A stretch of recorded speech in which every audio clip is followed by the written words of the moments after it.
সব ডকুমেন্ট কোর্টে জমা দিয়ে আমি তোমাকে অ্যারেস্ট করতে এসেছি দীপু সর্দার। 8 বছর বয়সে আমি গাঁজা বিক্রি করেছি। 10 বছর বয়সে চোর তাদের সাথে মিশা যায়, চুরি শুরু করি।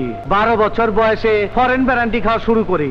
17 বছর বয়সে প্রথম খুন করি। এরপর একটার পর একটা চলতে থাকে। খুন আর হাড্ডি দিয়া আমার জমিন শক্ত। এখন আমারে কেউ হেলাইতে পারবো না।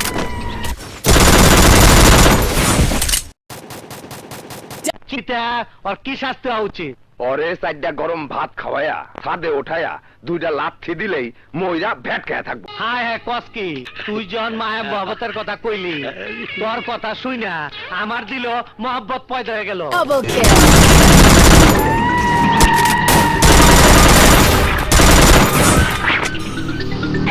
কুত্তার বাচ্চা, এখন তোর আমি কি করি বল কুত্তার বাচ্চা।